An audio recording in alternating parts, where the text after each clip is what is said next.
Dang. What are you doing, Ben? I'm trying to roll these belts over so I can do a combine inspection. Ugh. Oh, man. Yeah, we don't do that no more. Whew. Check this out.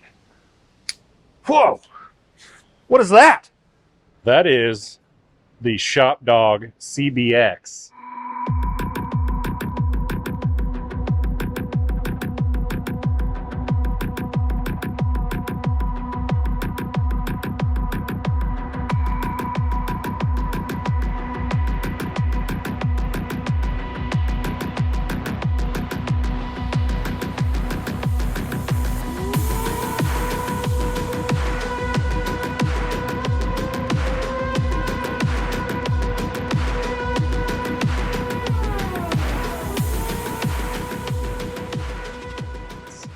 I'll be danged.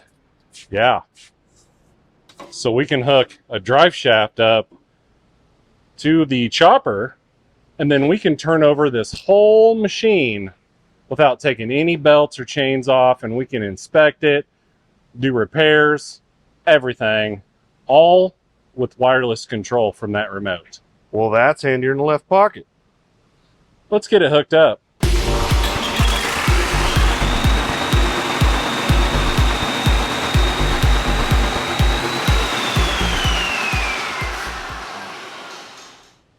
All right, so we got a Shop Dog CBX.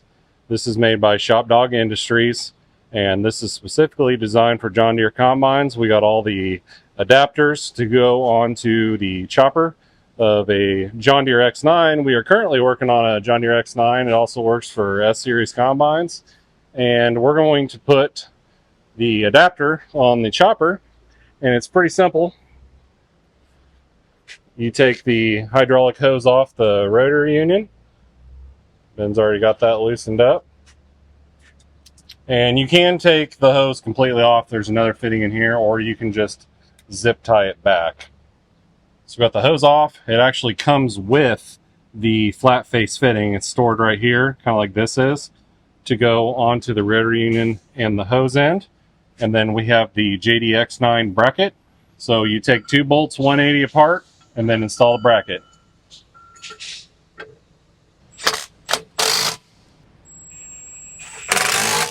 Now that that's on, now we hook up the drive shaft. So you got just a normal PTO drive shaft. Comes on a nice little holder there.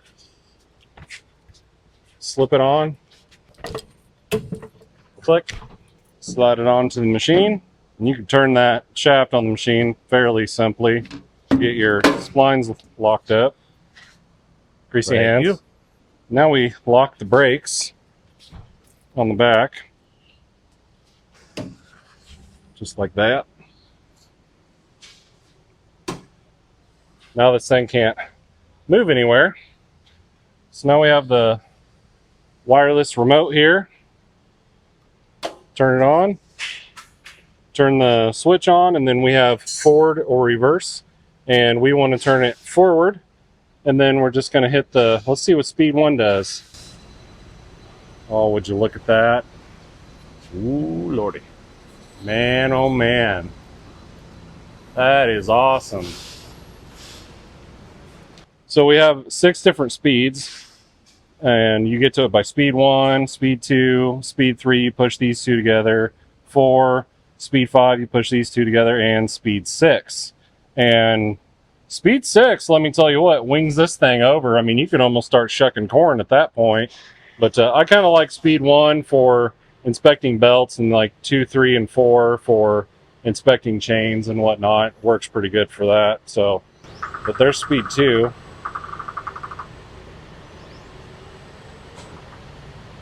Speed 3. Hit speed 3 for me, Ben. Speed 3. Speed 4. Speed 5. Speed 6. Well, she's humming now. Sweet. All right. And the first thing you want to do is you really want to put your chopper in neutral, because you're just going to hear banging around with the chopper hammers the whole time. So kick your chopper into neutral and then this thing's super quiet.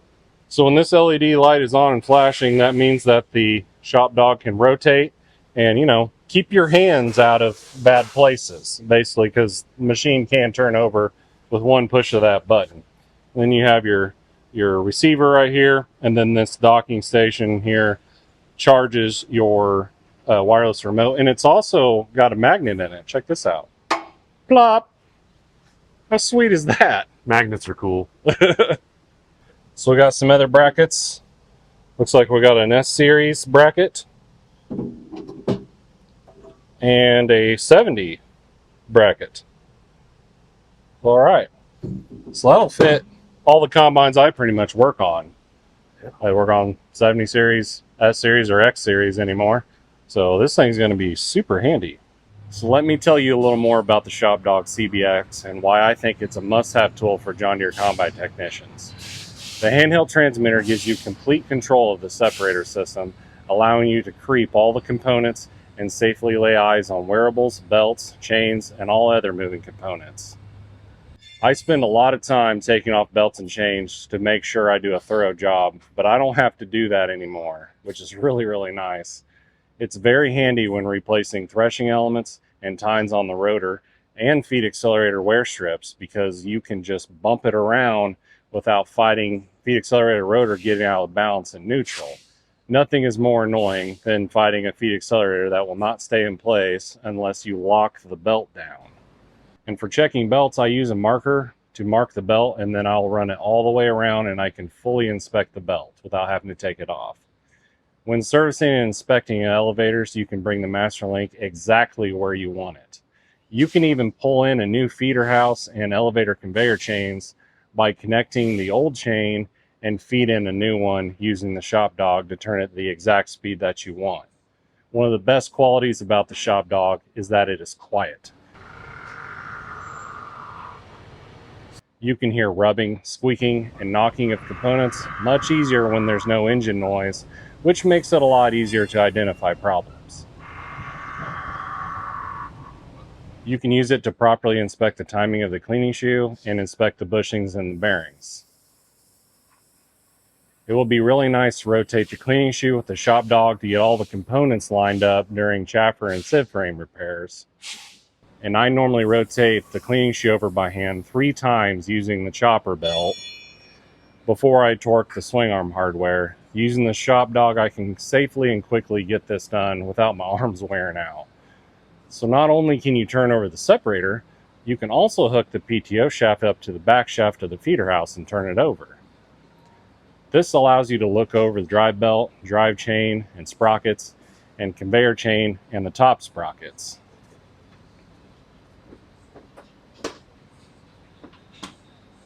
So it's really awesome. The Shop Dog can really do everything for you without having to use any manual control of pulling the belts and chains yourself. So this will allow you to save a lot of time when you're doing an inspection, and you can do a lot more thorough job. So we're actually going to be using the Shop Dog on this X9 1100 combine to perform an inspection, and I'm going to kind of show you guys how an X9 combine works, kind of compare it to how like an S series combine works and how the differences are between the two. So I think you're going to really dig that in this video. We also have some pips to do to this combine as while it's in here. We're going to be doing a fan pip for the engine and a fuel tank pip. We're going to be replacing the fuel tank. But for the purpose of this video, we're just going to mainly do the inspection. I also have to replace one of the tracks on this combine because one of the tracks got damaged. So we're going to be doing that. I might video that repair. I'm not sure what I'm going to do about that yet or not, but that's why this combine is in here. That's all the problems that we got to fix. So let's get into it. All right, so here we got a X9 1100 on tracks. So this is the largest combine that you can buy from John Deere. I mean, this beast is 690 max engine horsepower. It is an absolute animal. And this one's got, about 100 hours on it. Hasn't ran a whole lot. Customer runs 3 of these, so didn't have to put too many hours on this one. Of course, we're going to be using the Shop Dog to inspect this thing today, and I'm going to kind of show you guys the differences between an X and an S series combine and what you got to do different to inspect them. Let's check out the cab. Really nice cab on these. Got a refrigerator here. Keep your wobble pops nice and cold in there. All right. So this has a air ride seat that also allows you to swivel both directions. So that's pretty nice. You operator can see what's going on a lot better that way. I'll let this display boot up. I'm going to show you guys how to manually lower the fountain auger in the grain tank so you can inspect it. So this loading auger is different than the S series. There's no mechanical linkage tying it to the grain tank cover fold linkage. It actually just has a electronic actuator that runs it up and down. So I'm going to show you how to put the fountain auger in service mode. All right, so we got the main screen here. We're going to go to menu. We're going to go to system, diagnostics center. We're going to controllers, and then we're going to press and hold on controllers, which is going to put it into tech mode. And then we're going to the HAD controller, the harvesting domain controller, right there. HAD, harvest domain control. We're going to select that. And then in the search box, we're just going to type in fountain. Really, you just have to type in FONT and then hit OK. And then everything with fountain will show up. So this is a DID address. This is a data identifier. So we can actually search for words instead of having going to an address number. So then we go down to fountain auger service mode enable. We're going to select that, and we're going to enable it, and then hit OK. And then we'll X out of that, X out of that, and that, and that. And then down here, we're going to hit our fold button. And now you'll see that we have manual control up there. So we're going to go to the fountain auger, hit manual control. This brings us to our manual control page. So we can do manual control over the grain tank covers as well, which is really nice if you're working on the grain tank covers. We're going to go to fountain auger. We're going to unlock, and then we're going to press and hold down.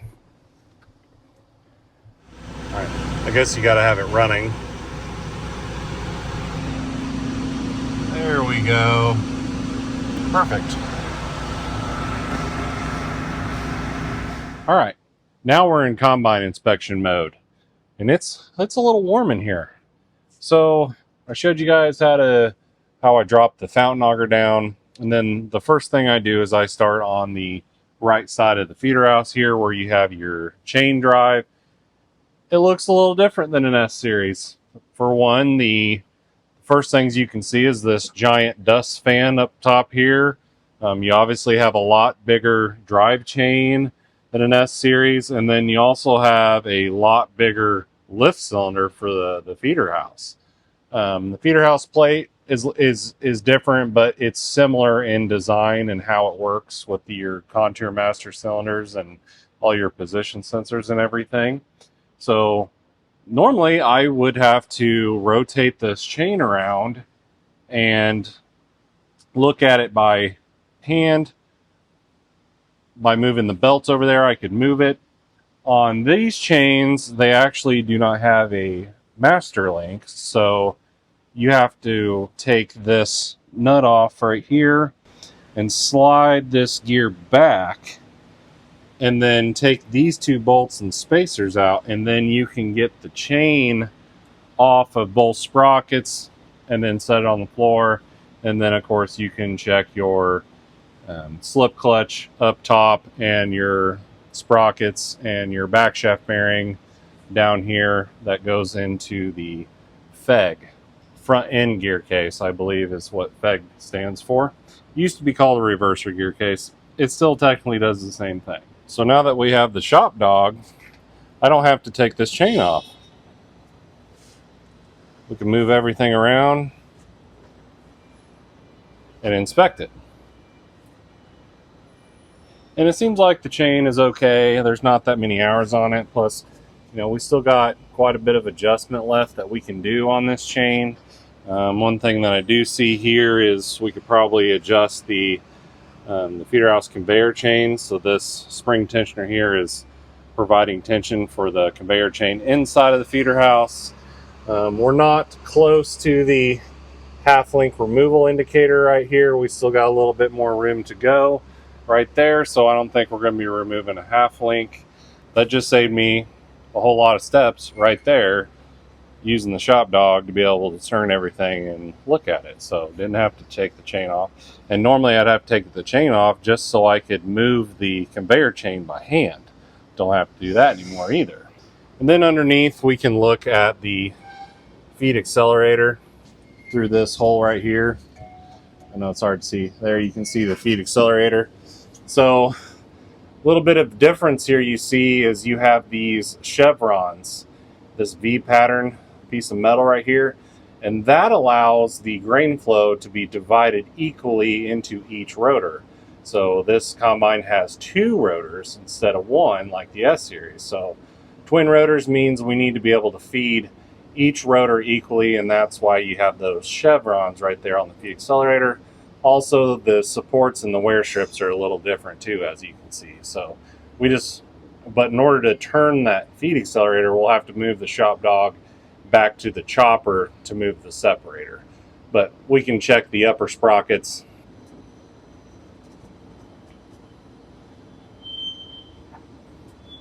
Just like that.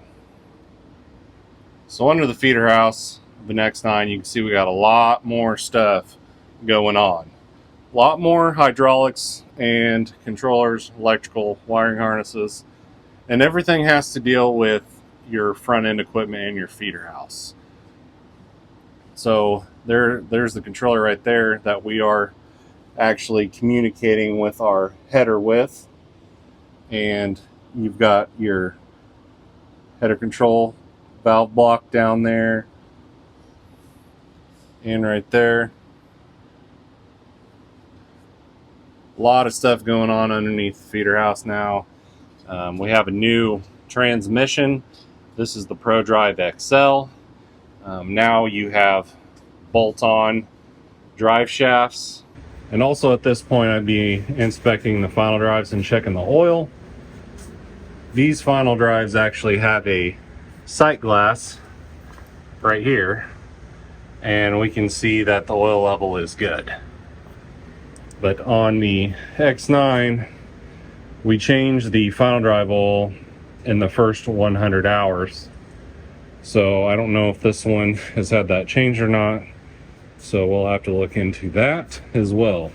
So the next step is I had this cover off right here. So this dust fan, this is a hydraulically ran dust fan. So that sucks all the dust out of your header and discharges it so you can see better in front of you, so you don't have all that dust coming up towards the windshield.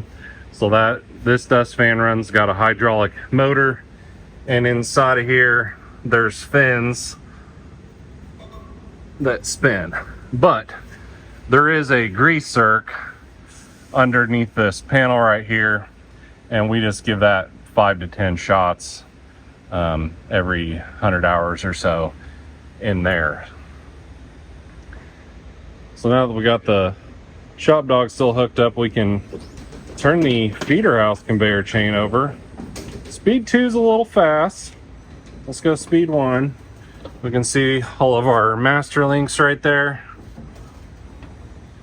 and then we can easily inspect all the links and the bars on here. Now I just seen the master link, so whenever it comes back around, I'll know we did a full revolution. And one thing that's different on the X9, you see how you have these rings that are welded on the drum?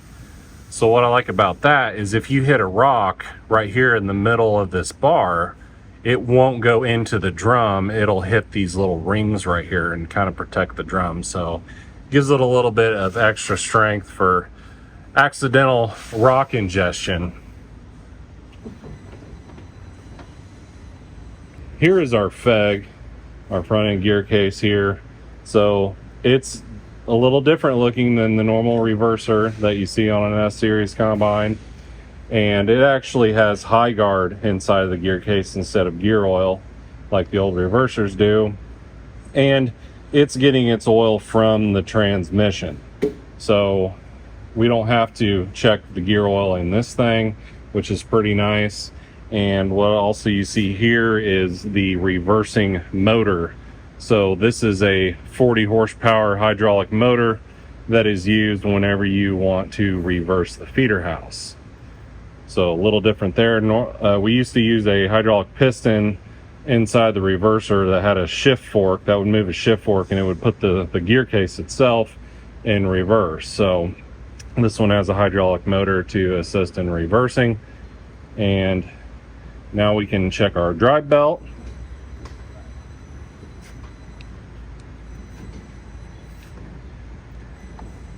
And this drive belt is one long drive belt. It goes all the way back to there. So it'd be a good idea to mark this with a marker. So we got a line right there. So on speed 1,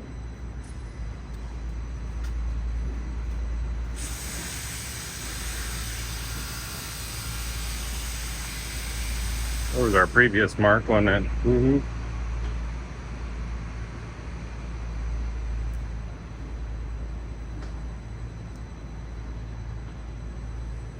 Boy, that's a long belt. Oh, there it is. So yeah, there's one full revolution. What also is nice about using the Shop Dog is we can check the alignment of the belts a little easier instead of having to tug on that belt a lot. I'm gonna watch yourself. We run at a little higher speed, and we can just check and see how this belt's running.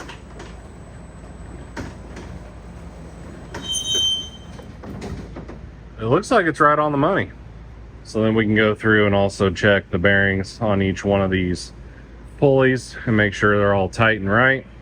We can check the other side. It probably needs tension there for the conveyor chain a little bit. That ain't no big deal. One thing that's different in this area on an X9 is you have a different multi-coupler here where your hydraulics and your electrical hook up for your header. So now you have a different electrical plug. So that's why it requires a special connector to connect up to an X9. And it's a little bigger of a block too than usual. Before we had hydraulic lines coming out of the back, now they're all valves and big lines coming out there. So a little bit of a different multi-coupler for sure. And this little red switch that you see here, that allows you to hydraulically lock the feeder house in any position that you want. So whenever you lock it there's little locks on the bottom of the lift cylinders here.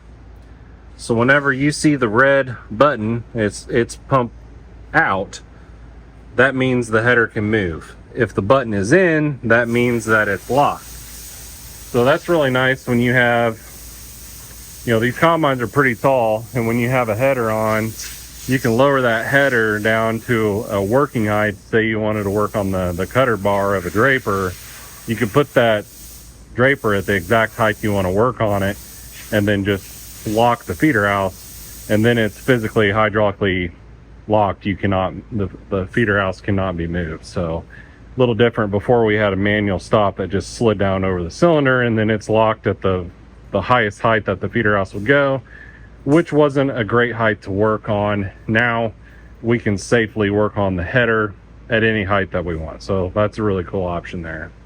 So Ben had an interesting question on this. He was asking, what if you had a hydraulic line failure, would the feeder house fall down, just safety wise? Basically, there's only one supply and return going into the base of the cylinder. This line here is what unlocks the cylinder. So this line here is what moves this valve inside here. So all the oil that's inside of the cylinder has to make it through the valve in order to come in or out of the big hose. So if you cut that hose in half, the oil is still going to be trapped inside of this cylinder until you unlocked it with hydraulic pressure on this little line right here. You have to use hydraulic pressure to unlock it, and this pressure has got to be more than the pressure inside of the cylinder. All right. So you could get into a situation where you could, if you leave the feeder houses up at 100% and then it gets really hot outside, you'll have thermal expansion inside the cylinder, and then the pressure inside of the cylinder is too high to overcome with the pressure from the combine, and these cylinders won't unlock. So they actually had a software update that only allowed the feeder house to go up to 95%. So you had enough room for thermal expansion so you could still unlock the cylinders and to be able to go down. So kind of interesting on how these new cylinders work, and that's how they work. So good question, Ben. Well, so moving on, we got our belt tensioner for our feeder house drive belt right there, and it's in spec.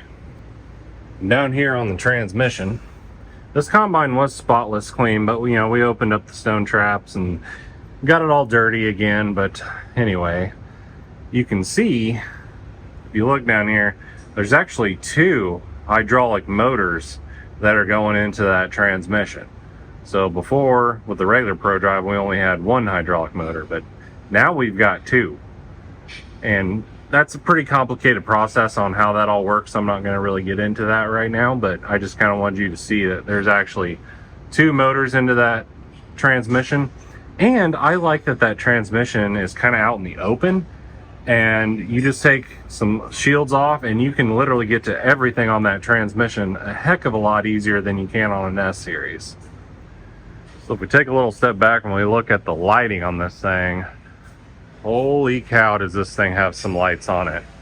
All LED. There's even light bars on top of the cab. Now, these lights here and the light bars on top of the cab were added by the customer. Those do not come factory, but I turned them all on, and let me tell you what, this thing will light up the sky.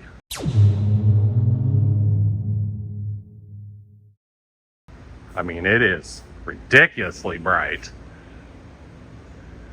Pretty cool. So here gives you a little bit better picture of just how long that feeder house drive belt is. See how that one side turns? So I had another video.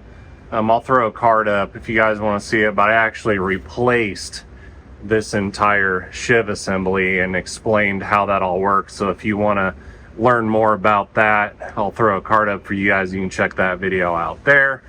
But you have a variable speed belt right here. So the feeder house, so a 790 and 780 would normally have a 5-speed gear case sitting up here.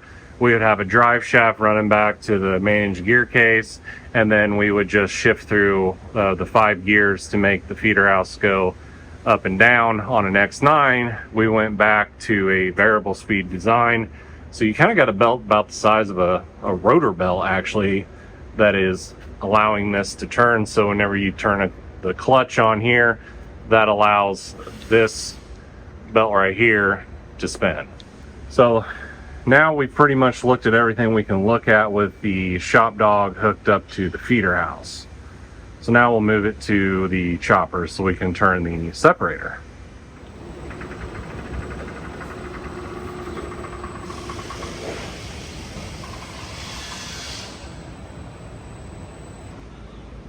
I moved the Shop Dog back to the chopper. Took me maybe 2 minutes. It's very quick. And now we're running. So now I'm going to come back here and start where I left off. Now, with the Shop Dog, I can turn and look at the cleaning fan. So the cleaning fan is different here. So you have a variable sheave right here. The dry belt comes down right here, and then we have a hydraulic variable sheave coming down here to turn this spring-loaded sheave, and that turns the cleaning fan. So this sheave would hydraulically move in and out, which would make the belt go in or out of this sheave. So the farther the belt goes in this sheave, the faster that it goes. So if we squeeze the belt out with the hydraulic driver, the belt goes in on the spring-loaded side. So we can inspect all the belts right here, and we can also look at the cleaning fan. So the cleaning fan is different. If you look inside here, you see there's 4 individual housings for the fan. It's all one shaft, but now you have a different style fan than you're normally used to seeing, and you have 4 of those fans on that shaft all the way down and across, and then it's blowing air in 2 places. It goes up here, and then it goes up through this chute down here. You can't see it, but inside of there you can see where the air chutes are, and that's blowing air up through our screens for cleaning. So everything looks good there. And then you have a tensioner for your dry belt for your cleaning fan. It's tensioned perfectly. Now we can bring our attention up to the rotor here. So this is the left rotor right here. There's your separator grates, and then here you've got your concave, and you have active concave isolation. So now we have hydraulic cylinders that control the threshing clearance. So when you're going through the field, this can kind of give and take as needed in order to maintain the proper amount of pressure on the rotor to thresh the grain better, basically. So this will change threshing clearance kind of as you're going through the field automatically. So you can get a lot nicer threshed sample whenever this is maintaining pressure all the time, because before you would have to just adjust it yourself manually from the cab, and it actually takes a little bit longer to do it that way. Now that we have it with hydraulics, you know, it's pretty instant, so it can maintain that pressure on the rotor. So there's a difference there that you guys might see. And then this is your position sensor for that. And then it's also controlling those cylinders on the solenoids here on the valve block.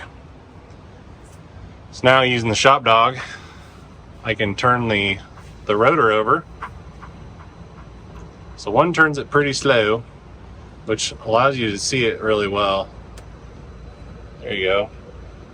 And we can inspect all the elements and the separator tines without having to take any grates off. So normally I would take this first grate out, or there's, you know, 6 bolts that you got to remove that are really tight in order to take this grate out, so I could reach in there and turn it by hand. So these rotors are on the X9 are a lot harder to turn than an S series combine.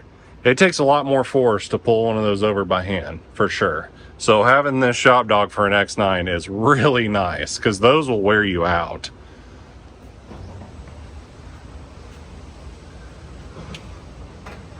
The Shop Dog is truly a mechanic's best friend.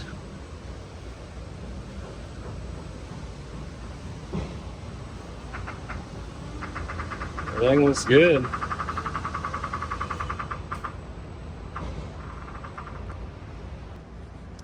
Now, underneath the concave, we have our step pan. So here's another big difference the X9 has, is we no longer use shoe augers. we have this giant step pan that's kind of tied into all the swing arms, and this step pan is just going back and forth. Hit the button, Ben. So we're gonna go speed 5 to kind of show you what's going on here. See how that moves back and forth? So when grain is falling down on this, obviously it's moving way faster than this, and that will just constantly move grain back and drop it down over these screens back here. There we go. See our return pan moving.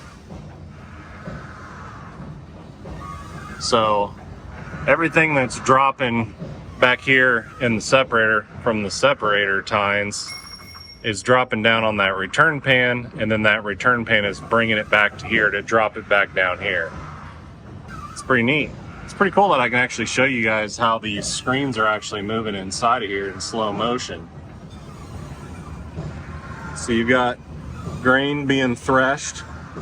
It drops down onto the step pan. The step pan throws it back onto the pre-cleaner, falls down to the chaffer through the sieve. You got these cleaning fans that are moving and blowing air up through these screens, and the trash, the lighter material, blows out and the grain drops down, and that's how it cleans. So also right here on your pre-cleaner inside here, this one is actually adjustable on an X9. So you have an adjustment right here, and you see you got a plus and minus. You can move this bolt right here, and you move that back and forth, and that'll change your clearance on your pre-cleaner, but you're supposed to set them to 25 millimeter and leave it. So, but it is adjustable, which I think is kind of cool. So that's the pre-cleaner right there. So moving down here to where our cleaning shoe, our chaffer and sieve frames are being moved by these giant long pitman arms. So before on an S series, your shoe drive shaft's down here and your pitman arms go this way. Now your shaft and your cams are back here. So you can see how those cams actually work. When you rotate that shaft, it allows these pitman arms to move, and they are connected to your main swing arms here. So this one here is attached to your chaffer frame right there, and it's also coming up and it's attached to your return pan. And then you've got your sieve swing arm down here, and the front of this swing arm right here is actually moving your step pan right here. See how it's connected to here?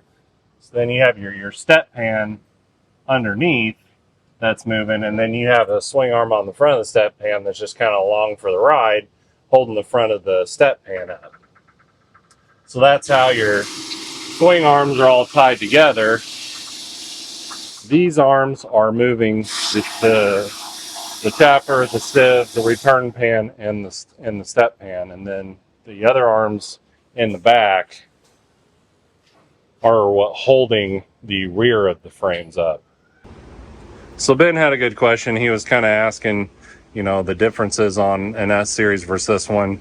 So on an S series, the chaffer swing arm would move the chaffer frame and the return pan, which that's the same on this one, but what's different about the X9 is to move the front step pan, we're tied into the sieve swing arm. Before, the sieve swing arm only moved the sieve frame. On an X9, this is one big long arm, and we move the sieve frame and we move the step pan.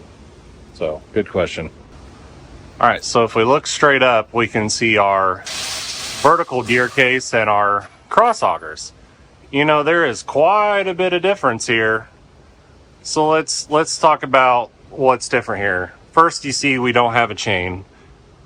On an S series, we have a drive chain that runs your cross augers and your vertical gear case. But then you had drive belts that ran a counter shaft right here to do that. On an X9, you follow this really long double rib belt back here to the Meg, and you can see that shaft is going into the main engine gear case. So it is being engaged inside of the main engine gear case, which turns this belt, comes down here, and it's always going to turn the vertical. So your vertical auger, your gear case, you got a gear case right here, and then you have a vertical auger inside this charge housing that's turning, bringing the corn up to a 90-degree gear case that's splined into your load augers up here, and then it goes out. But what's different is you see you only have one cross auger pulley over on this side, and you see this hydraulic cylinder. Well, this X9 system has a shutoff kit basically built into it. So we're able to turn the vertical and the horizontal on for, I think it's about 5 seconds. I'm not exactly sure on how long it is, but that allows the corn to kind of clear out from the charge housing and the tube, allows you to clean that out before this cylinder here engages and starts turning the cross augers. And then when you turn the unload system off, that allows you to kill the cross augers and continue to run the vertical and the horizontals and clean out this tube, so you're not having a whole bunch of grain sitting in that tube while you're going through the field not unloading. So I'll go back around the other side. I'll show you how this works. So you got a cylinder right here that basically is putting pressure on this belt, which allows it to start spinning off of this big pulley. So then the power is transferred from this cross auger to the other side. All right, so now we're on the right side. Here's the cross auger that we were looking at over there. So now the power is then transferred from this cross auger to this cross auger, and then we have a spring-loaded belt tensioner right there, and that's how they're tied together. So the only thing that I can't turn with the Shop Dog is the unloading system, because the engine has to be running in order to have the Meg turn in, to have hydraulic pressure to engage that shaft right there in order to turn everything. So if you still wanted to, spin the vertical and the cross augers, you would have to then take belts off to manually turn those. So that's the only thing that you can't turn with the Shop Dog on this X9 combine. Also you can't turn the engine, the Meg over, and the unload system. So, but everything else we can turn. So now we're looking at the tailings elevator. So you'll notice this tailings elevator is on the left side. On a 790, 780, it's on the right side, but it also works the same.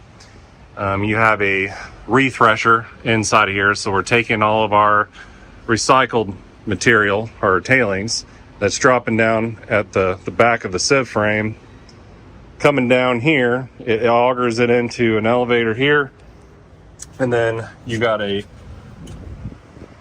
paddle chain. Can you turn that for me, Ben? So you got a paddle chain right here that's scooping that up. And with the Shop Dog, we can inspect the chain and all the paddles and the auger, which is really neat. So it's bringing up the tailings material, throwing it into a small beater in here, and it's threshing it, and then it's bringing it down to a auger, or a return auger. Turn that. And then this return auger,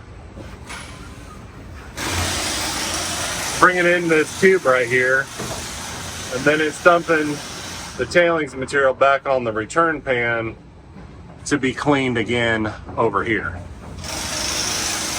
So that's a good big difference here, is we got the tailings on this side, and another big difference is that it doesn't use a drive chain anymore to drive the tailings elevator. We use a belt. So you have a dry belt on the back side. That belt right here. So that belt's driving your cleaning fan, and it's driving your tailings elevator.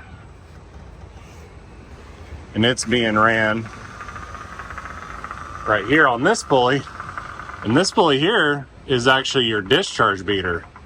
So one big difference on the X9 is we're using the discharge beater to power stuff on the left side. So it's powering your tailings and your cleaning fan, and it's then taking the power over to the right side of the combine to power some other stuff that I'll cover. So pretty interesting. Before, the discharge beater didn't do anything but discharge beater things. Right. But now it's transferring power to other components, Making it more efficient. right? All right, so I went on top of the combine to kind of show you guys the drive system up here. A lot of belts. So there you kind of get a better look at our feeder house drive. So the power is coming. Power all starts here, right? So give that a turn, man. It's right there. That one's going to the discharge beater, which I talked about what that runs. That one right there is going to run our chopper residue management right there. That one there is our variable speed for our feeder house, that one there is our variable speed for our rotor system. So you see that shiv right there? So that is kind of our torque sensing unit, spring-loaded shiv that's turning a shaft that's going into our rotor gear case. So we can vary the speed of the rotor here with a variable belt, and we can turn that rotor gear case faster or slower. And then we have our drive belt here on the outside that's actually turning our feeder house. A lot going on right there, but that's kind of how the power flow is divided. But what's nice about this, using the Shop Dog, is we can mark each belt and we can check every belt by rotating them. We can also get to the grease circ. See that grease circ right there, Ben? So you got 2 grease circs right there on that one, and you've got 2 grease circs on that one up there. With the Shop Dog, that allows us to turn it exactly where we need to be in order to grease everything up here. So I really like that. So if I open up this engine compartment, of course you see the new John Deere 13.6 liter engine that has max horsepower 690. All right. So I know it's kind of hard to see, but if you look down here, here's the rotor gear case. So you see this lever, this cable right here? That's our shift lever that's going back to a lever up at the cab. And I'll show that here after a little bit. Your shift lever for your rotor is not back here, it's actually up by the cab. So on this one, you actually have 3 speeds instead of 2 with the neutral. So whenever you turn that, so this shiv right here, whenever it turns, it's connected to a drive shaft that's coming down here, and it's turning over this rotor gear case, which is dividing power to the right and the left rotor. So that's how your rotors are turning. And here you can see your 2 rotor heads, one there and one there. All right, so moving on.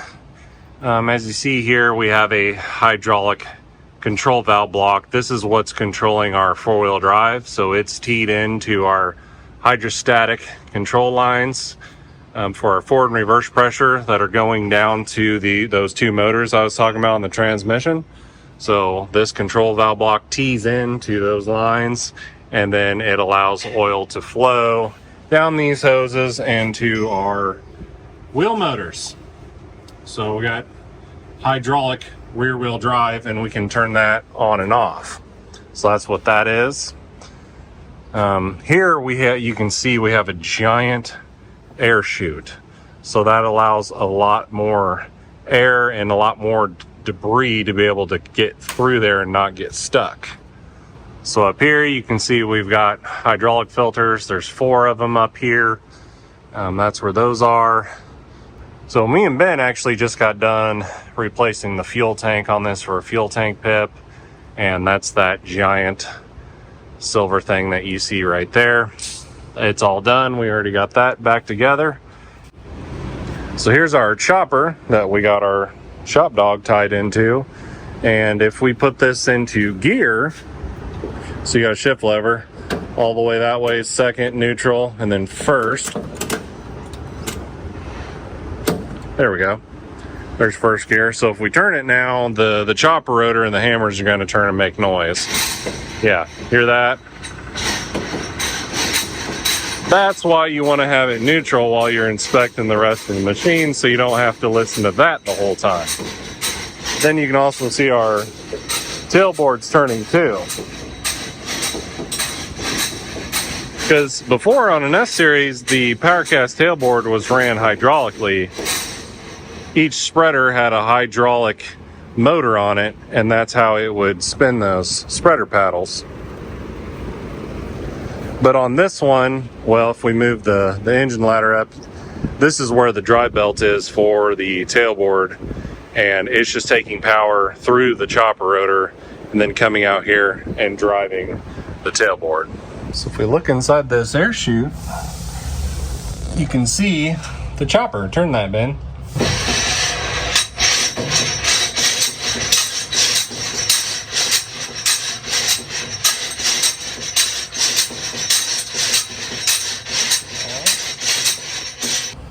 And then you can also see the chaffer. So this is the chaffer tailboard. It's quite a bit different than an S series. The loss sensors are actually underneath this, so the grain has to drop through these little holes in order to hit your loss sensors back here. So that's detecting if you're, if corn is here at this point, it's lost because it's going to go out the chopper and onto the ground. So we want to be able to detect that with our loss sensors right here. But go to like speed 5.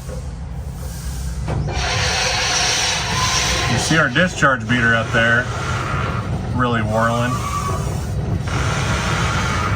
And then you can see our chaffer frame moving back and forth. And then, here's your return pan shaking back and forth. And then right here, this bar that you see, that is our shoe drive shaft. So it used to run underneath all the frames on the S series, but on the X it actually runs right through the middle to power our cleaning shoe. Pretty cool. Here is your ladder to climb up to the top. And then I've got the rotary screen door opened, and you can see the giant cooling package this thing has. And then you've got your propeller there that helps pulsate the air to kind of hammer through any debris or anything that's in there. But this combine also has a reversing fan. We actually had to do a PIP on it to improve some parts on it, but it has a variable pitch fan blades on it, so it can actually reverse the pitch of the fan and blow air out this way and blow the coolers out itself. It actually does that, I think, every 15 minutes while you're harvesting. So the coolers on these actually stay pretty clean. And then of course you have your fuel cooler and your AC condensers on the back side of the rotary screen right there. And then over here, your cleaning shoe system is basically a mirror image of the other side. You've got your rear swing arms, you've got your pitman arms that come down here to your chaffer, sieve, return pan, and step pan swing arms. So exactly the same as the other side, except it gets driven over here on this pulley right here. Belt runs up here to another little counter shaft. So that pulley right there, guess what that is? The discharge beater. Like I said, it's like they use the discharge beater on X9 kind of like a counter shaft. So it's bringing power over to the right hand side to drive our entire cleaning shoe. So that's pretty cool. So our chaffer and sieve and step pan are all being driven off the discharge beater on this side. So then up here, This is just a giant counter shaft. It's just a pulley right there. You know, there's no shaft going from one side to the other. You know, there's just one pulley there, and that allows us to transfer power from the discharge beater to the elevator system. So this is how your clean grain elevator and your loading auger gear case. So see this belt going up there? That's driving your clean grain elevator and your loading auger gear case. And then this belt right here is coming down to a new gear case you've never seen before. What do you think that runs, Ben?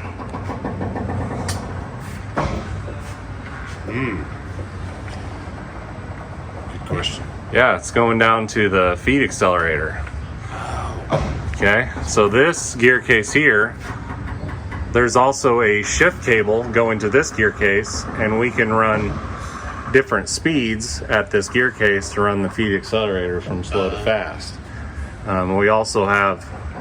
What's it going up to then? So it's actually going up... Okay, so I think I misspoke earlier. This belt here is going up to that loading auger gear case up in the tank.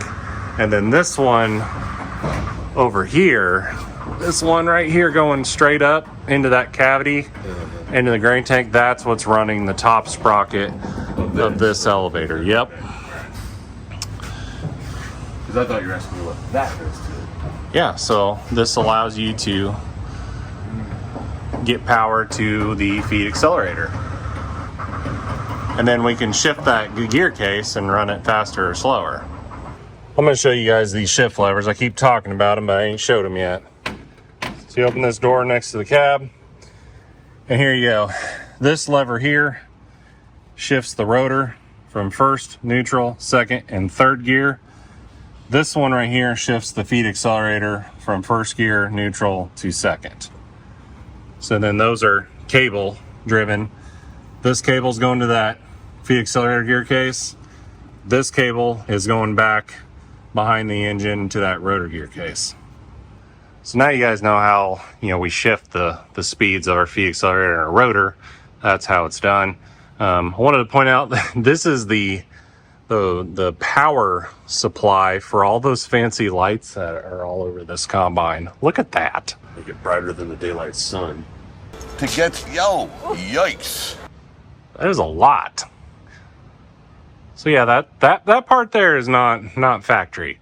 So before, like on an S series, we'd have our right hand counter shaft right here. You'd have a big shaft from your primary counter shaft gear case over here, and that's how the whole entire right side got power. It started from up here and then went down. Yeah, so holy, you just change your speed. Yeah, Your feed accelerator. yeah. So you had a belt on your feed accelerator, then you had a manual spring-loaded arm that you can disengage or engage the feed accelerator belt. Then we can see our other side of our cleaning pan. Hit the button. Yep. So we're reading speed off the tone wheel there. It's really nice to be able to move everything and see.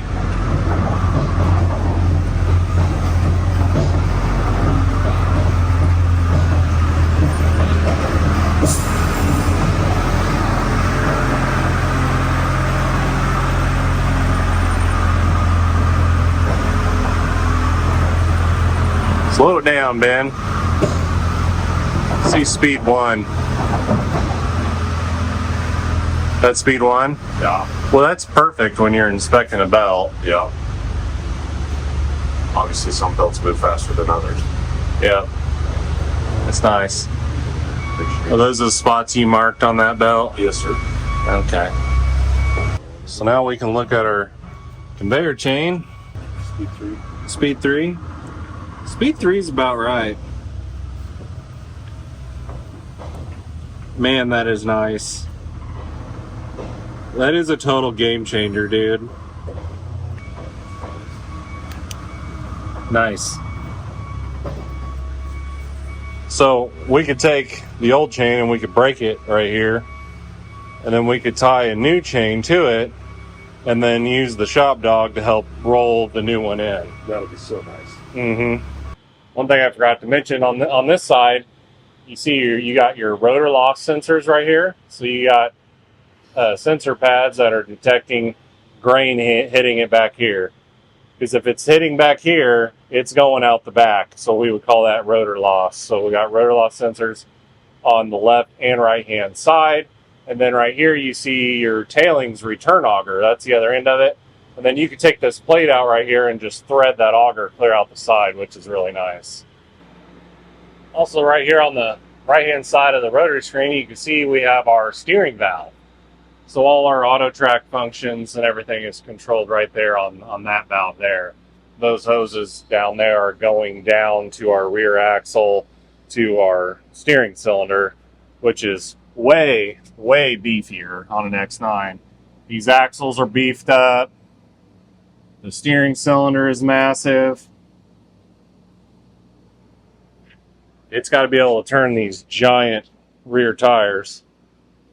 And, you know, when you're auto tracking through the field, it's constantly moving those tires back and forth. It's got to have some oomph. And then above it, you have the vacuum fan. So it's ran off there's a jack shaft back there where it's running off the engine. So when the engine's turning, that vac fan is sucking air from the rotary screen, and it's also going down. This is where it's discharging air down back here. Goes in this little tube, and then it's discharging back here, kind of like it did on an S series. So here's your rotary screen.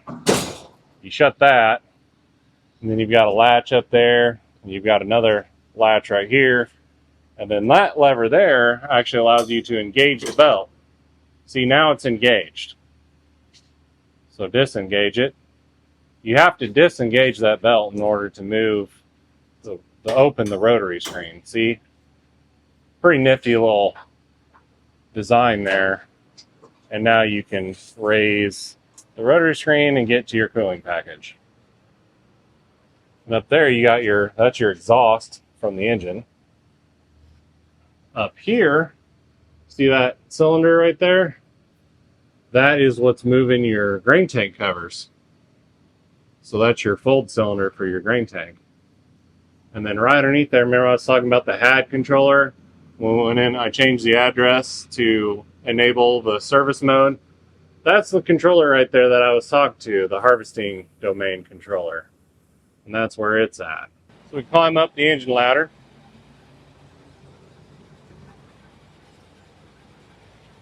I got my Milwaukee fan up here when we were changing out this giant fuel tank.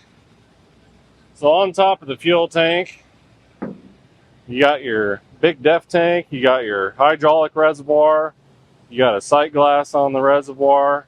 Now what's different on an X series is your main engine gear case and your hydraulic reservoir are tied in together. So you can actually check the oil for the whole entire system right there at that dipstick.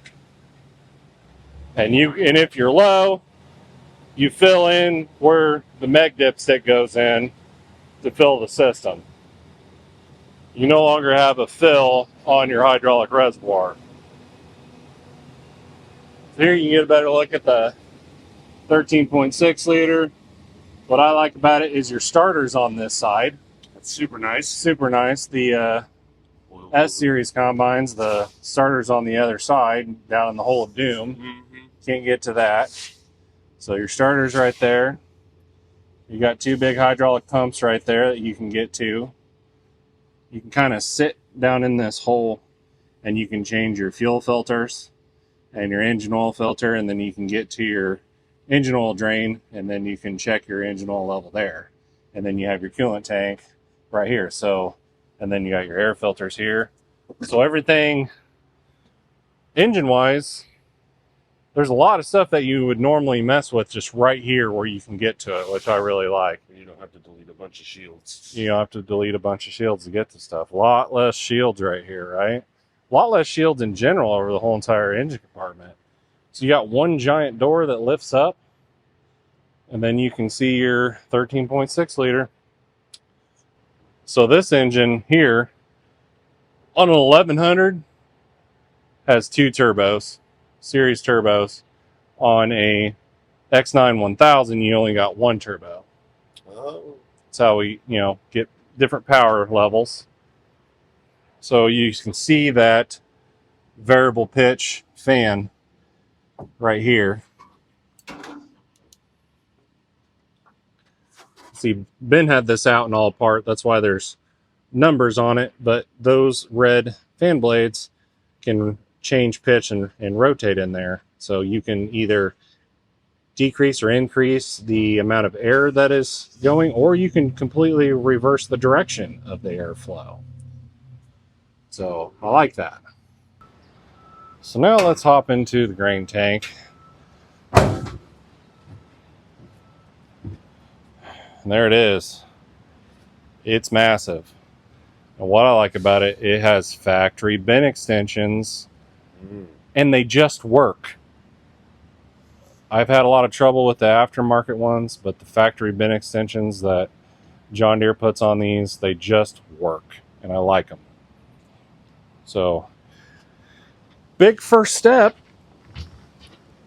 You got to have Sasquatch legs to get inside this thing. We'll get down here. Here's our loading auger.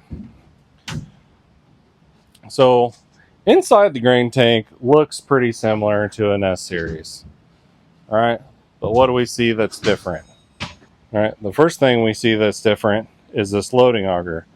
It's way longer, right? Because we can hold more grain inside this, so it needs to be at a taller height in order to push the grain to the top. So, and also what's different is the way that it's driven. See that gear case there? It actually pivots with this fountain auger. So we can actually drive the fountain auger right now. Turn that, Ben. There you go. See that gear case rotates with the loading auger. So it stays engaged. Before, we would rotate the fountain auger and then plop it onto a driver, and it only had 1 tooth on the driver, 4 teeth on the bottom of the auger, and you would just catch one of them and then it would engage. And these do have slop in them, and it is normal for this. That's how it's designed. They do have that slop in there. When I first ran one of these empty and heard that noise in the grain tank, I kind of freaked out a little bit and thought we had a problem, but I went and checked another combine, and that's how it's designed. So I was like, okay. So, and there you can see we got a dipstick to check the oil on that gear case there. And then inside here, it's pretty much the same as an S series. You got your top of your paddle chain for your clean grain elevator. So your clean grain is dumping grain into here. And then you have your mass flow sensor right there in the top of the elevator, which is, detecting how much force is applied to that plate. And then it can calibrate yield and be able to tell you what your yield is according to how much pressure is being put on that plate. It's part of the calculation for yield mapping. And then also in the tank, this is not a new feature. We had this on the S series, but we have active yield sensors in the tank, which is then sensing basically how much volume and weight we have in this tank in order to further calibrate our mass flow sensor and be able to tell us our yield data that way as well. And then up here, you've got your grain tank level sensors. So that one right there is 3/4 full. That one right there is all the way full. That one goes off, you better hit that unload button. It's just another full sensor. I got you. So I feel like if your pile isn't perfectly centered, it might be more left or more right. If it hits one of them, it's going to tell you that it's full. And then in here, if you take this shield off, you'd be able to see that drive belt that I was pointing out below. What's real nice about the Shop Dog is you can even turn stuff up here and be able to see this stuff turning. You might have a bad bearing right You might have a bad bearing there. You might have a problem with the bearing and stuff on the end of the fountain auger. You might have trouble with this gear case. You know, lots of possibilities inside the grain tank. You can also turn the Shop Dog. All right. Well, I don't know about you guys, but I am thoroughly impressed with this Shop Dog CBX designed for John Deere combines. This thing is a game changer for me. You could see in this video how many things I would have had to turn over by hand in order to properly inspect them. I mean, you look at all the different belts that are on this X9 combine, there's a lot, okay? And in order to do a thorough job, I need to see every inch of that belt. Because sometimes the belt might look okay, but you can rotate it and get it off that pulley, and then boom, there's a giant crack in the belt. With the Shop Dog, I'm able to turn everything and inspect it immediately and then move on. This thing saves me a bunch of time. I can't even believe how much quicker I can actually do an inspection, and not only do it quicker, I can also do it better. So hope you guys enjoyed the Shop Dog and a little bit more in-depth view of an X9 combine. I know I didn't go into every little detail about this combine, but if I told you how everything worked on this machine, it would literally take days to video. So I just want to kind of show the differences between an S-Series combine and an X9 combine, and kind of how some things work. So whenever you walked up to one and you looked at it, you can kind of tell what's what and how it's driven. So hope you guys enjoyed that part of the video. If you are interested in a Shop Dog CBX, you guys can go to shopdogindustries.com. You can also email sales@shopdogindustries.com to learn more, to ask some questions, see if you guys are interested in one of these tools for your shop. I know a lot of service managers need to see this thing in action to justify the cost of this machine. I can tell you right now, it will pay for itself. You've seen how quickly I could move everything on this combine, how better of a job I could do inspecting and looking at everything. Plus you can have repair capabilities of running new chains in and changing out, you know, working on the rotor and the feed accelerator and the discharge beater. I mean, the list goes on. So not only helps you in repairs, it also will help you when you're going over the inspection, you know, with a customer. You can rotate the machine over and kind of point out and show them exactly what's going on, what components worn, and kind of help justify the repair to go in further into that. So I'm really loving this thing. It's definitely a treat to use this thing. I've been doing things the hard way for a long time, so I'm glad the tables have turned and I'm finally able to get something nice to be able to use on combine inspections. So I'm really digging it, really liking it. If you guys want to check out more information about the Shop Dog, make sure you check out the link below. Like this video, subscribe to the channel if you haven't already, and comment below, let me know how I'm doing. And until next time, keep that green iron moving.